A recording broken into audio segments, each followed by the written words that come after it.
Shalom, selamat pagi teman-teman. Apa kabar? Semoga semuanya sehat-sehat selalu. Sebelum kita belajar tentang firman Tuhan, kita akan berdoa terlebih dahulu ya. Duduk manis. Siapkan hati, lipat tangan, tutup mata, kita berdoa.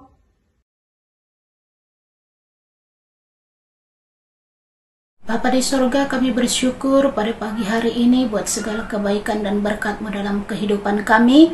Dan saat ini Tuhan, kami akan beribadah kepadamu.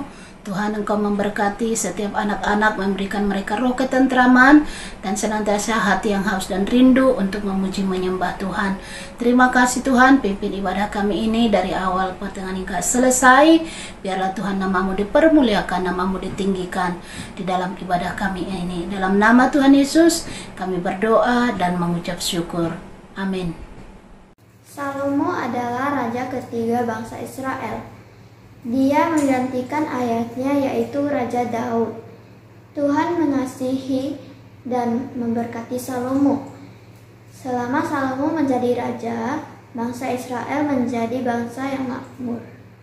Saat menjadi raja, Salomo masih muda. Salomo mau dengar perintah Tuhan. Maka Tuhan memberkati Salomo dengan hikmat pengertian untuk dapat membedakan mana yang baik dan yang tidak baik, dan berkat yang lain.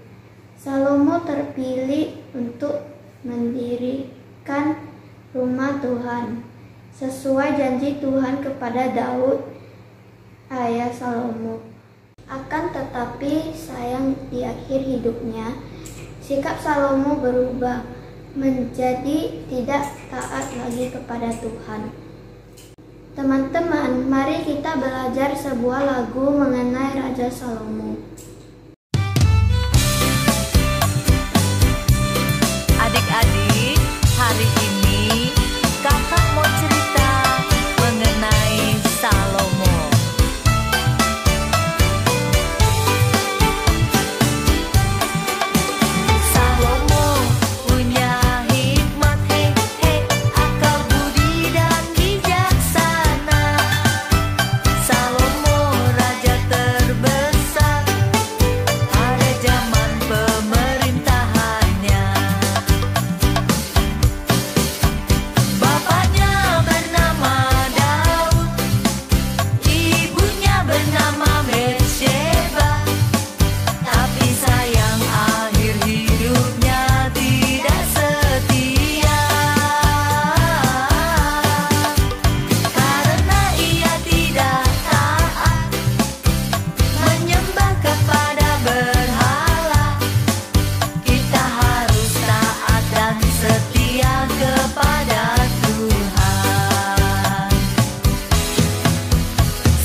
kepada Tuhan setiap waktunya. Tuhan memberkati di setiap kehidupan kita, setiap harinya. Amin. Setelah Israel aman dan tentram, Tuhan membuat perjanjian dengan Raja Daud bahwa salah satu anaknya akan menggantikannya menjadi raja, dan dialah yang akan mendirikan rumah bagi Tuhan. Tuhan berfirman kepada Raja Daud melalui perantaraan Nabi Nathan bahwa bukan Daud yang akan membangun rumah Tuhan, melainkan anaknya, yaitu Raja Salomo. Begini firman Tuhan dalam 2 Samuel pasal 7 ayat 12b sampai 15a. Aku akan membangkitkan keturunanmu yang kemudian, anak kandungmu, dan aku akan mengokohkan kerajaannya. Dialah yang akan mendirikan rumah bagi namaku, dan aku akan mengokohkan tahta kerajaannya untuk selama-lamanya.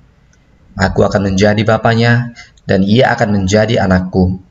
Apabila ia melakukan kesalahan, maka aku akan menghukum dia dengan rotan yang dipakai orang dan dengan pukulan yang diberikan anak-anak manusia. Tetapi kasih setiaku tidak akan hilang daripadanya.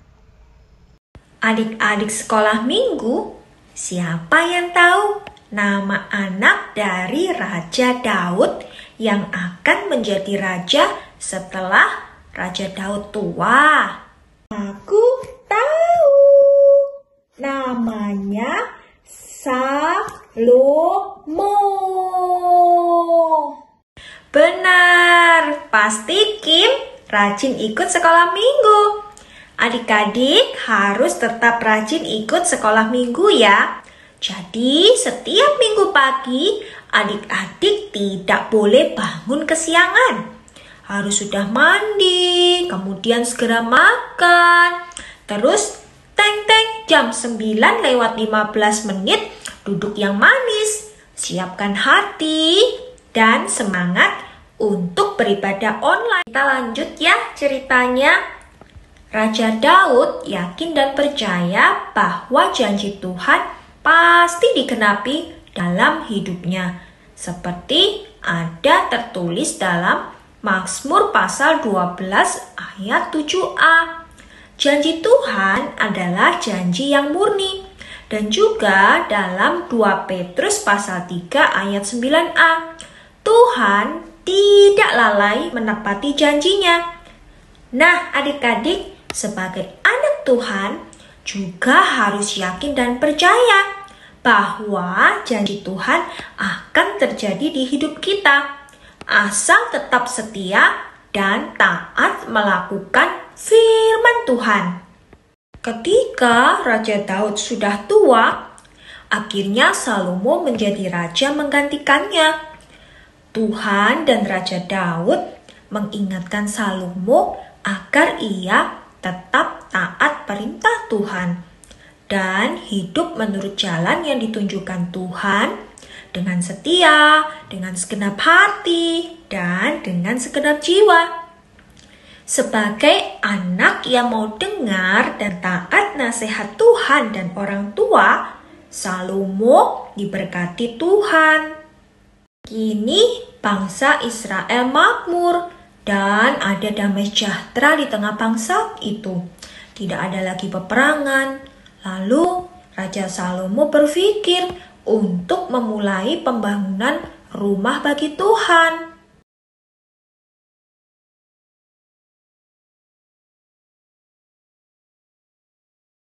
Raja Salomo mempunyai sahabat yang bernama Hiram. Dia adalah raja negara Tirus. Raja Salomo menyuruh pengawalnya pergi ke Tirus untuk menjumpai temannya.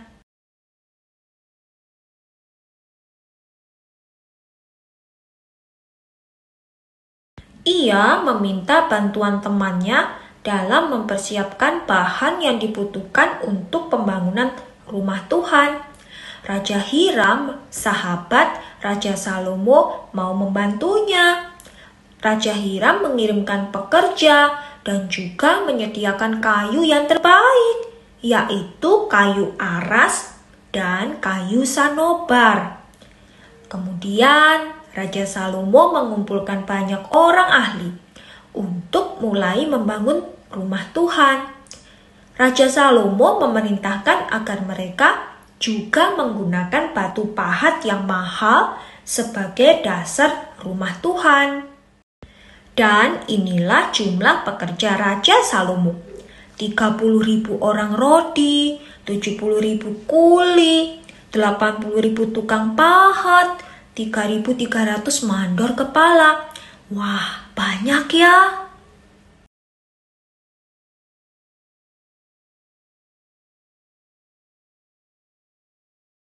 Selain itu, Raja Salomo juga mengumpulkan emas, perak, tembaga, kain untuk peralatan di dalam rumah Tuhan.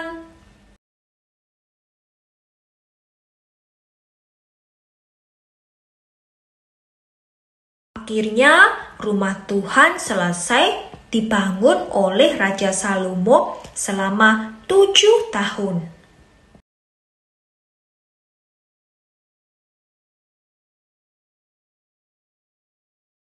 Datanglah firman Tuhan kepada Raja Salomo bahwa Tuhan berkenan tinggal dalam rumah Tuhan atau bait suci yang didirikan Salomo, asal Salomo dan bangsa Israel tetap taat perintah Tuhan dan tidak menyembah berhala atau patung.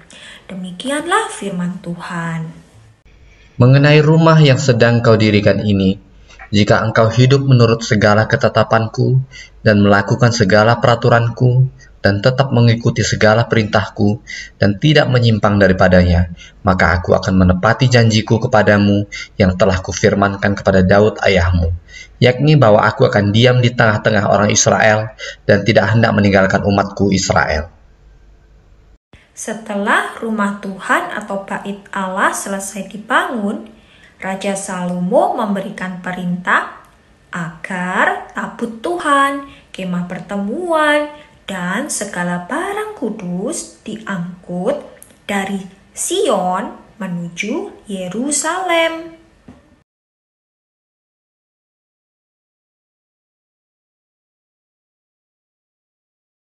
Para imam meletakkan tabut perjanjian ke dalam ruang Maha Kudus.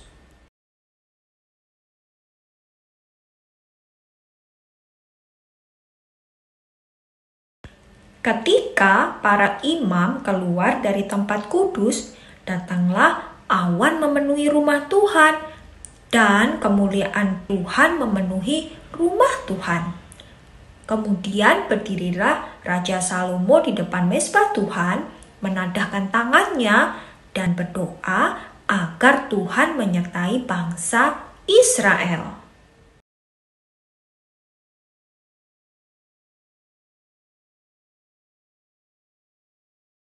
Nah, adik-adik, demikianlah cerita Raja Salomo membangun rumah Tuhan. Tuhan menggenapi janjinya kepada Daud bahwa keturunannya akan menjadi raja menggantikannya dan membangun rumah bagi Tuhan. Karena Daud taat dan setia melakukan apa yang diperintahkan Tuhan. Raja Salomo adalah raja yang dikasihi Tuhan. Tuhan memberkati Raja Salomo. Akan tetapi, sayangnya Raja Salomo di akhir cerita hidupnya, dia lupa akan perintah Tuhan. Dia tidak lagi mau dengar perintah Tuhan.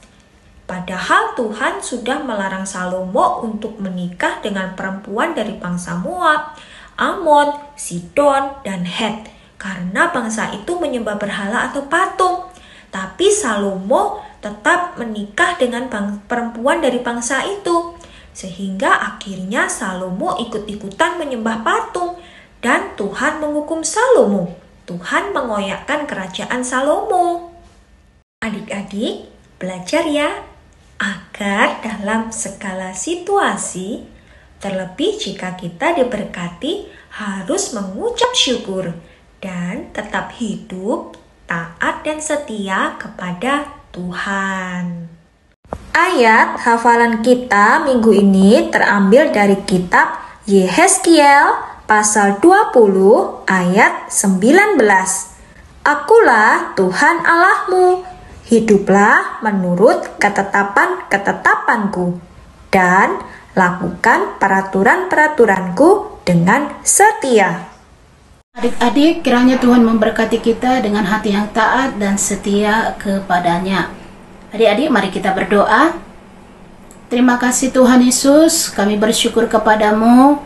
Kami sudah memuji menyembah-Mu dan kami sudah mendengarkan firman-Mu. Biarlah Tuhan memberikan kami hati yang taat, hati yang setia untuk melakukan firman-Mu di dalam setiap kehidupan kami. Berkati setiap anak-anak yang beribadah pada saat ini Tuhan.